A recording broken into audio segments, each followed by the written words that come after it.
part of the Press Play Podcast Network.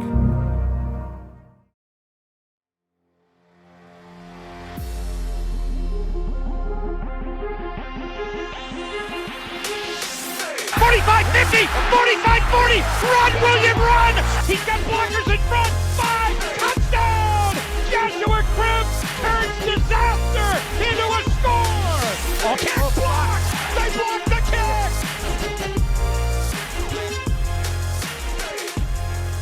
Hi, this is the Orangers Oranger, Cleveland Browns podcast. I'm Holly, he's Tyvis. I was trying to come up.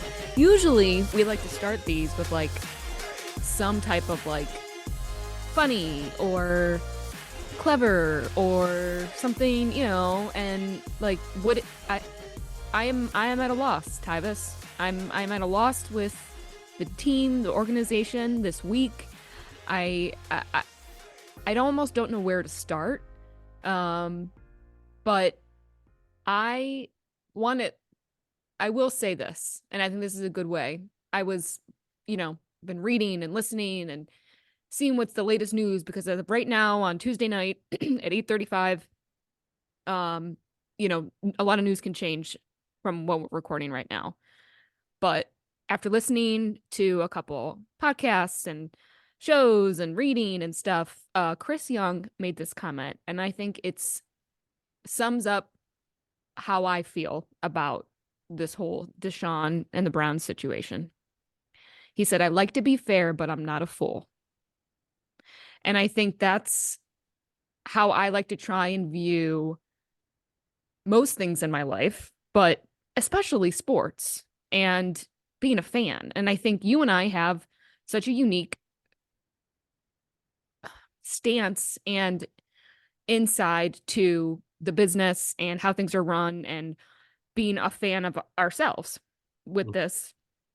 And I feel like I've been played a fool. I feel like the whole organization has played everyone for a fool. I think DeShaun has played everyone for a fool, and that can be on and off the field. But I just want to start with that, and I feel foolish. I woke up this morning after the latest allegations that came out about DeShaun with the sexual assault, which are very different from what's come out already. And I feel like a fool. Well, I mean, yeah, I would understand how you would feel that. I mean, it's just, you think of all the things that's gone into it in this point, and the question that everybody's asking themselves is it really worth it all? Has it been worth it? And the answer to this point has been no. Obviously, you've paid this huge investment, and you haven't received any return on that investment up to this point. Obviously, the way he played Sunday in that game was just it's just laughable, and that's the fact is you see how poorly he plays, you see how players are responding to the loss, offensively, how things look there, and you question how much longer can this go on? Will this be a season that will be just wasted or will he ever find it back? Is it even worth it? Do you even care if he gets it back? Then you see the allegation comes out again, and you hear how horrible the details are in it. And it's just is there any way? Now everybody's like, what are we doing? Yeah, what are we doing? Everybody's like, they should just cut their ties and cut their losses and just move on. I will say, I like to be fair. I'm not a fool either. And I think you're talking about, I think it was Chris Long. What did I say, Chris Young? Sorry, Yeah, Chris Long, my bad. Chris Long, their former DN. I work with a Chris Young. Yeah. That's probably why I kept saying that. Sorry. I watched My this interview as well. But to be fair, I'm a fair guy. I like to put myself in their shoes. I just like to just call it like it is sometimes. The facts of the matter is, yeah, he's on Rich Eisen. That's the one I was talking about. The fact of the matter is, it's week one, and there's a lot of teams that didn't look great. Offenses usually take time to get clicking. That's just been a universal thing for the past couple of years. It always takes the offense a second to get going. I'm gonna stick to the on the field stuff. There's other aspects of that game that also is not just on him. You know, that offensive line, obviously, they weren't great as well. There was some drop passes as well. His passes weren't great. He missed some throws. He missed some reads. He looks by like yards. he looks and like yards. he looks like a guy that has not played football in quite some time, and he looks like, and that team looks like a team that didn't play in the preseason. To me, when I watched it, it looked like a team that was going off of what they did last year. They was riding so high. You know, this was one of the first times in a long time that you went in the offseason thinking, yeah, they lost to Houston, but this team's going to get healthy. This team's going to be really good next year. And to me, it looked like a team that came out flat. They rolled the helmet out and just thought that Dallas was going to lay down. They just thought they was just going to pick up from where they were last year. Everything was going to go great. And the first series, yeah, that's what it looked like. They looked very dominant in the first series. The defense came out, boom, 3 and out, get a good punt return. They go down the field, get 3 points on the board. And then from that moment on, everything just fell apart. I will say my concerns about it all is – it's the body language. The body language is something that you can't hide, you know, and that's, as that game kept going on, it just got louder and louder and louder of the body language. And I think that this is one of those things that I get it from an organization standpoint. You have to roll them out there against Jacksonville, and you have to see what it looks like. You have to pray that things get better. Obviously, there's ways you can help them with better protection. Run game has to get going. When the Browns are successful, they're running the ball well. If they drop the game against Jacksonville, obviously they play the Giants after that. They lose that game against the Giants and he doesn't look better in any of those performances. I think that's at the point where you have to make that decision, because now you're jeopardizing the season. You're jeopardizing the rest of the locker room. I believe that they still got a chance to figure things out. Obviously, you spent this whole off season going out to do everything you can to help him possibly get back to who he once was. Yes, I know he was going through a lot emotionally, and you know, my thoughts on that is, you know, I'm not a cruel person at all, but if your emotions is playing a part of it, then you don't go out on that field, because you're jeopardizing everybody else. So once you put the helmet on, you're 100%. Nobody's really hearing all that other stuff. And I think he even said in his post game, he's not using that as no excuse. He played poorly. As far as the off the field stuff goes, I'm not as bad as it sounds. I still give people the benefit of the doubt. I still want them to go through the legal thing, because I'm not going to sit here and crucify somebody if it comes out that it's not true. I don't want to be the one to be like, oh, well, I said blah, blah, blah, blah, blah, and all of it wasn't true, so now I look bad. So that's something that I'm going to let that play out and let all that facts come out, and let the judges do what they got to do there. And once they make a ruling, then I'll make a comment on that. But I mean, obviously, if he's guilty of what's he's being accused of, obviously that should be it. He should be done. He's a terrible guy. That's probably it for the NFL, all of those things, because those details is way worse than anything that anybody else said before. And if that's the case, as bad as the other stuff already was, this right here is like zero tolerance. Like, you should go to jail for that type of things. But if he's innocent, it's unfortunate that this is a guy who, on the brinks of trying to make a comeback, they're still making it hard for him to do that. Now they're playing the mental game with him, and it's affecting him obviously and stuff like that. So either way, whatever way is right, it's just wrong. It's wrong. Even if he's innocent and they're doing this to him, then that's wrong. But if he's guilty, and he's wrong. So at the end of the day, I need to let that whole thing play out so I can really see what is and what isn't, because at this point, it's just allegations. So I'm gonna treat it as such. Well, he doesn't have a good track record. Okay. And there is, again, my concern and my overall frustration is, it's so hard now to even focus on what's going on the field when there are there's so many other moral lines surrounding this whole thing. Because as someone that works in the media and can see things, I would think, pretty objectively when it comes to knowing that sports is a business first and foremost, this makes it really difficult, because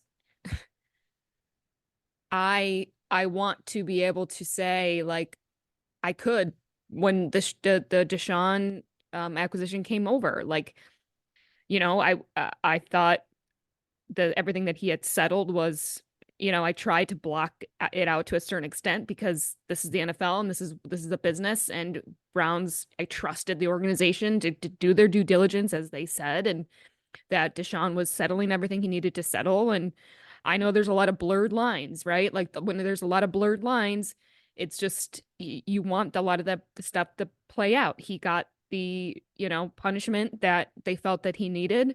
He paid his dues, so I was fine. Like, let's move forward. This, again, I know the timing of it is fishy and all of those things, and I hope to God it's not true, but if it is, and the Browns knew, there's so much there to unpack, and it does make me question, just like if Sean was winning, Tyvis, if he was great, like it scares me whether or not this would even be much of an issue, because winning does cure so much. No, I don't. I don't know, because see, even if he I don't know. if he was winning, no, listen, if he was winning and this came out and it was true, like what's being alleged is true, we don't know if it's just say right now. Let's just say that came out and say DeShaun had like this kick-ass game one. Oh, they would. Then the world would view this as they being a hater and they trying to pull him back. That's what I'm saying. That's what they would view it as. That's what I'm saying. Yeah, that's exactly what they would say. Right. That makes me nervous. Now, this comes out true and the whole thing, that's a whole different story. But it does make me question and trust that the whole organization and everything. And as someone, like I said, it goes back to, like, I feel like a fool because I don't want to be proven that. And so it's so hard for me to even sit here and talk about the play from last week, which was atrocious across the board. I mean, he looked like he didn't even want to be there. And that's another question. I'm like, does he want to play? I mean, and I think that's finally a fair enough question to ask at this point. Does he even want to be out there? Because if he isn't mentally there, and he hasn't been, and the Browns did not do their own due diligence to get him prepared, or the whole team, God, the penalties type is all we said is like, the penalties last week were outrageous. And that is discipline, as you know. It's been like that for 2 years, though. It's to come out. They all made everyone look foolish. They should have all been booed, because it was at some point when, if I'm spending my money and I try to, again, be fair, but that's a lot of money for people to come out and watch that shit show. Yeah. And so it does make me just question. And I know it's one game and it's the first week is like overreaction is what it is on week one across the board. And a lot of teams had bad first weeks, and we can compare, well, this quarterback and this quarterback didn't have a good, and Aaron Rodgers last night, I had a strong start there for the first hot minute and then dissipated or whatever. But a lot of these guys have already been proven. Like, we don't have anything to go off of. That half against Baltimore is like, it feels like leap years away. Like, it doesn't even compute in my head anymore, because I'm like, but I can't now. I just can't trust anything. Like, I feel bad for the fans, like the true fans, that all they want to do is see a winning team on that field and players that want to be there. And now that leads me into my question for you is, man, I think about all the other players in that locker room, and I think about how unfair it is to a lot of those guys that want to be there, are working their ass off to do everything they can because they love the game. And this is happening, and you're seeing it, and again, I'm not even feeling it from DeShaun. I'm not feeling anything. When I think about the other guys the guys in the locker room that were so adamant, of course they're going to be supportive of him on a public setting. Where is their head at now with this, with the week one bad play, and now this latest accusation? If you were in that locker room, what are you feeling? If I was in that locker room right now, the first thing I would be saying to I got to be a pro, okay? I handle things different. So the professionalness in me would say, what did I do? First of all, it's hard to point the finger, when you didn't play well as yourself. Okay. So I can't be critical of what that offense did or what DeShaun did or who did what. If I didn't grade out 100% and do everything right, it's hard for me to point the finger at somebody else. So the first thing I'm going to do is watch my film and watch what I need to do, because I need to control what I can control. And what I can control is being better at what I'm supposed to do. That's the first thing I'm going to do. Secondly, yeah, I mean, it's you grow frustrated. Like me being a defensive player, I've played on teams where the offense just wasn't clicking, and it makes you upset. Yeah. Oh man, it gets you hot, boy. It gets you hot when you gotta go three. You go out there and get a stop, and then 3 plays later they calling the punt team, and you like, okay, and then you go out there and get a stop. 3 plays later they call the punt. Like, all right, I need to go down there and go say something to them. So it does get frustrating with that. So you go check in, but the thing is, like I said, I can only talk to you from a defensive mind right now. And defensively, they didn't play well either, and my DeShaun thing is DeShaun's thing. Like that offense is there. I was more frustrated with the defense than I was the offense, because the offense, like I said, I've been talking to people. They said it looked terrible in camp anyway. So I was expecting that if it looked terrible in camp, they didn't play well and they didn't play in the preseason. I was expecting it to not look good anyways. That was my mind. I was like, it's going to take a couple weeks for them to even figure things out. They still week 1 of the preseason in my mind. But defensively, I thought, all right, they can hold. Like that defense got to you have higher expectations too. Yeah, you got to come out there and they gotta lock things down. While they trying to figure things out on the offense side of the ball, we got to hold it together. That's why I always said if that defense is good enough to win games or at least keep you in the game. So my frustration was with the defense because one, they left a ton of picks. They dropped like 2 picks. They didn't get the fumble recovery on the strip sack. So that was frustrating. And then they just let them just march down the field. They had coverage busts. Miles talking about how nobody's paying attention to detail anymore, how they don't communicate. And that part, Holly, when I tell you the most frustrating thing when I hear is a defense don't communicate. How do you think you're going to be the best defense if you are not talking? I don't understand it. How can you go out there and just assume that he think what you think? That infuriates me so much. Because it's been for years this has been going on. I've been saying it. That secondary could be the best in the nation, but they don't want to talk, and I don't get it. Like the only way I know that he knows what we're doing is if I talk to him, give him a signal, something, and he gives it back. That tells me we on the same page. You telling me y'all go out there and y'all don't do that? Like, yes. So you get a coverage bust and you give Brandon Cooks a wide open touchdown because y'all ain't talking about it. Like, yes, that's gonna happen all the time. And that I don't know what the heck is going on. Y'all about to make me curse. I don't even curse on like podcasts. I don't curse on none of this stuff, but they really flirting with it. Like they really about to have me start cursing. So I'm more infuriated with the defense. That offensive stuff. That's even more frustrating to me though, Tyvis, because it's like here we are again though. Like fine. I actually appreciate being frustrated with the defense, and rightfully so, because of how they played and the expectations, right?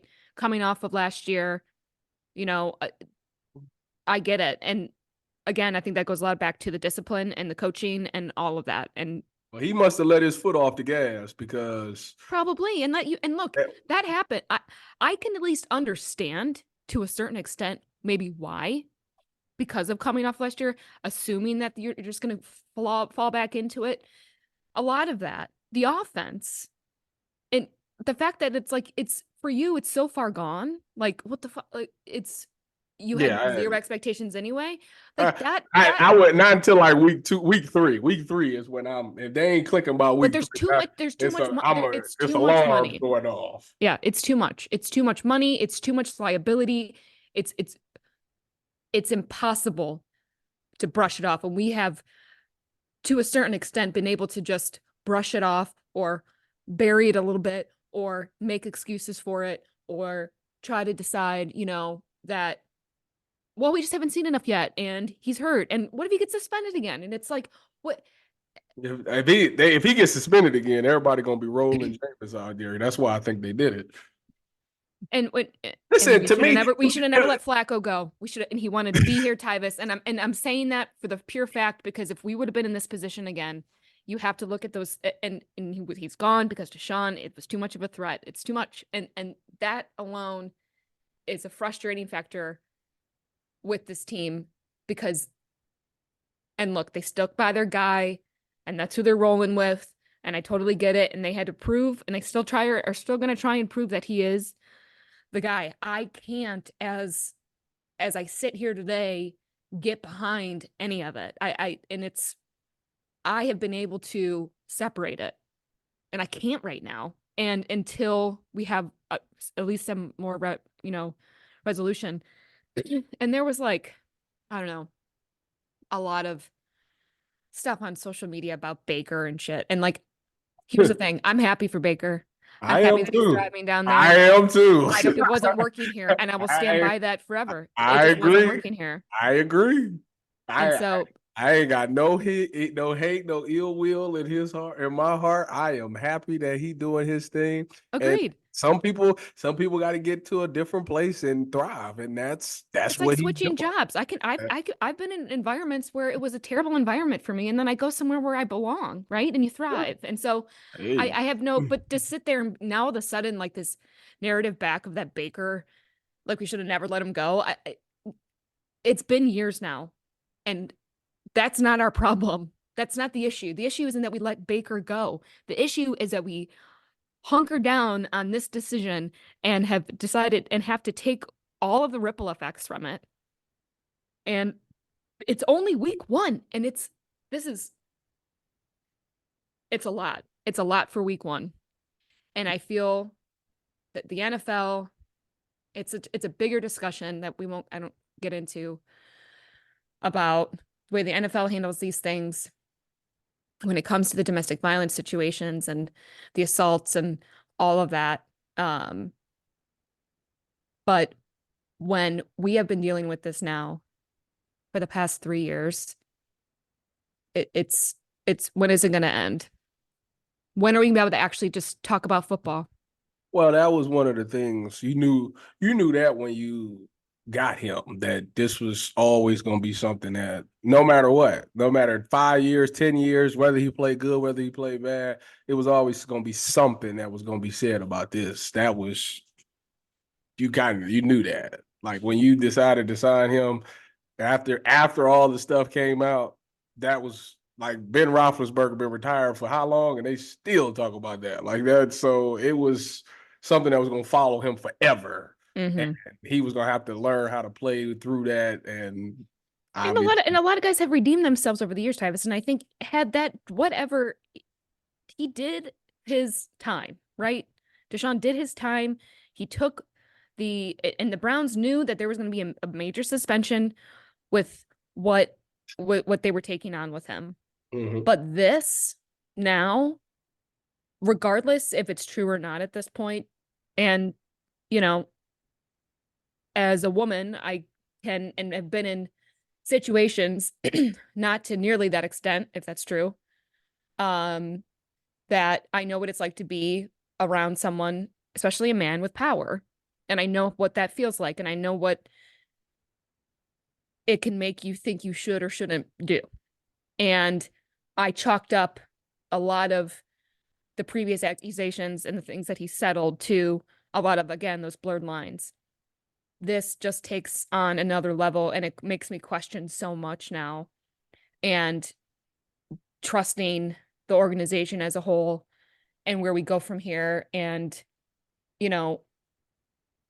again, I it's hard for me to even I want to talk about Jacksonville, but it's hard. It's hard to go that way. I'm trying to separate it, and I'm hoping that once it kind of wears off a little bit, you'll be able to kind of see through the trees. But right now it's difficult. I mean, see through the trees in the sense of that we end up getting some resolution, not just because time has gone by and, but when we do look to Jacksonville, I'm with you. I'm trying to be like, well, I want to trust the justice system and the whole thing. And So if that's the case, DeShaun plays on Sunday in Jacksonville. You know, what are the expectations? Oh, DeShaun? Yeah. And the team, I mean, because what is it? Jacksonville's 3.5-point favorite. I don't think the Browns are going to win at all. Friend of the show, Jason Lloyd, thinks they will. He said today. I don't think that they will. Shout out my boy Jay Lloyd, man. By the way, he said in his latest article on The Athletic that he said this Wait a rebuilt. minute. He wrote something recently. He did. Man, so we can give him some crap for that. I'm proud to shout out to Jason for doing his job. He wrote, I'm gonna text him because maybe he did this to see if we actually read his stuff, because when he does write. But he said this rebuild offense had the orange is oranger type of feel to it. Did he say nothing really looked much different from what the actual orange is oranger is from, not our pod. But yeah, I do feel like maybe he was secretly shouting us out a little bit, but he should have linked our podcast instead. Well, yeah, we'll talk. No, I won't see him no more. I don't work with him no more because I'm gonna put us on a little group text, and we got to get him back anyways. Thank God. And we can talk about. Well, he's a very busy man at this nowadays. But so you asked me about Jackson. You know, this is sad. Maybe this is sad. I can care less what the offense do. I don't know what they're going to do. I don't know what to expect from them. I don't. I expect that defense to bounce back. Listen, at the end of the day, whatever defense get more stops is going to win this game. Offensively, they got an advantage because their number one corner is out. He's got a hamstring. Tyson Campbell, one of the top corners in the league. I wouldn't say he's top 5. He's like top 10, top 12, something like that. Would you call it like an advantage though, or just it's an advantage for us?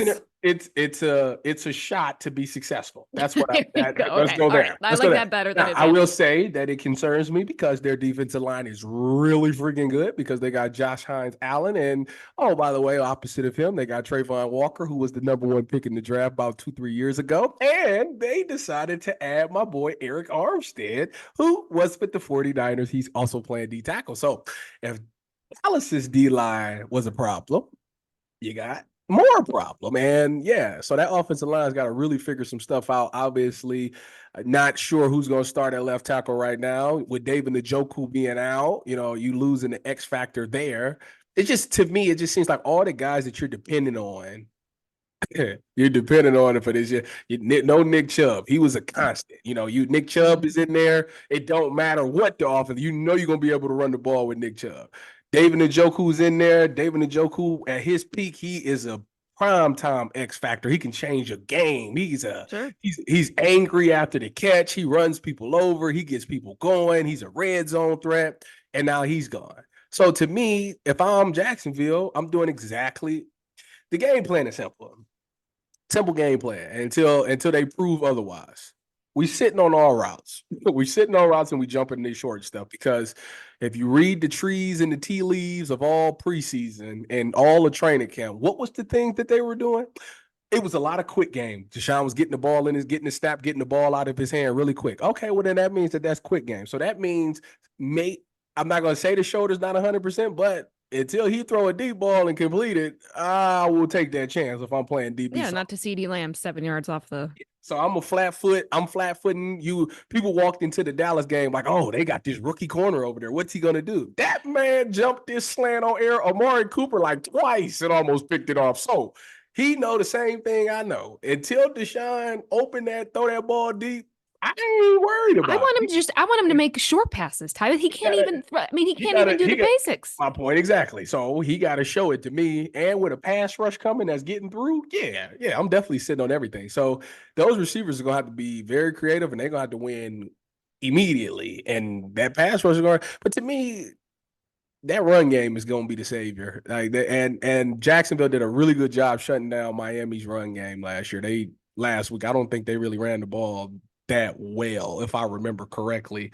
So it's going to be interesting. It's going to be an interesting matchup. Trevor Lawrence is trying to make a comeback. Both teams is 0-1. Both teams is in the AFC. As you know, if you continue to lose in the AFC, it can get late early. So both teams going to come out aggressively and try to win this game. But right now, I'm with you. I think Jacksonville finds a way to win this game. What's your score prediction? 28-7. Ooh!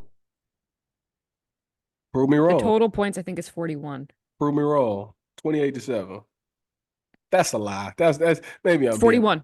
As of today. I'm being too harsh. You're not. 17. No, 17-7. Being fair, Tyvis. 17-7. 17-7. 17-7. I'm more on the 28-7 route. 17-7. And again, I like to be proven wrong. The defense is going to respond, but I don't know what we're going to get offensively. So 17-7. Yeah, and the defense can only do so much, right? They're going to be able to, even if we're only asking from the offense to do enough. Baker did just enough. He had a great game, but he did just enough. He was good enough. That's all we want. We need to be just good enough. And if you're not, that's where I can't get behind any, not excuse, but reasoning of why maybe the play is what it is. Because you got to be good enough. You got to be just good enough. And I don't think they are. So the offense. So we'll see. Well, listen, 2-time coach of the year. Time to earn the check again. Sure is. Get those boys disciplined because I can't take these freaking penalties, man. I just knew coming in this season, it was going to be two things that was fixed: the penalties and the turnovers. That's a lie. It's still there. And I don't that's something that you gotta, at this point, you're a little too calm about it. You're too calm. You're a little too calm. You gotta really get into them on this. And yeah, they might be uncomfortable. They might be offended, but you gotta make them understand. Which is sad that these is professional players that's been playing this game for a long time, and you don't realize how important the little things is. Well, that's what I'm saying. I have zero tolerance or patience for that. To me, that's disrespectful to the game and the coaching and the play and your players, all of that. The least everyone can do is those bare minimum, small, fundamental things. At the very least, they can do that. And if they can't, that's where I'm I throw my hands up and get frustrated. Maybe they shock us, Holly. Maybe they put up 56 points. Okay, well, I gotta be optimistic. And you know what? That's scary, and that goes back to the point in the beginning. It scares me because if they do come out next week and DeShaun has some great game, this stuff gets buried deeper and deeper. It does. It won't be the number one. And that's an NFL problem that we will not get into today. It won't be the number one thing that people say. They would say, "Oh, look, he finally played well." That would be league, and then it'll come back up again, and blah blah blah blah blah. It will go on from there. Well, gonna be an interesting rest of the week. Like I said, this comes out on we're doing this on Tuesday night, so chances are Taj, our wonderful producer, will be getting it up as soon as he can. But just in case, things have been changing very quickly around here. So is his shirt say Killers? Yeah, it's the song or the band, the Killers. Never heard of it. Better let them know. They're you've heard Mr. Brightside. I'm Mr. Brightside. No? No. All right, I'm gonna send him the song. And this is a guy. It. I hung out with some people in college, so I should know these things, but you've heard their songs. You have. Yeah. The Killers. I like the name, the Killers. Yeah. All right. Well, we'll be back next week. We'll see what shirt Taj is wearing. Maybe he should. And the Browns might shock us. They gonna put up 42 points. 42 points, and we all. But I'm still going with 17-7. They lose, but I would love for them to put up 42 points. No, they're 0-2 next week. We got some big problems. It's gonna be some conversation. They lose to the Giants. It's done. It's done. It's over. We ain't even gotta talk about it no more. It's done. Oh, God help us. All right. Well, Tyvis, do you even want to take us out? I mean, Yeah, how you feeling? Listen, If you said no, I would get I it. know Olympus has fallen, but listen, not in Tyvis Powell's world. No, the sky, I'm going to the moon with my stuff. So go Browns, and I expect to see my check soon.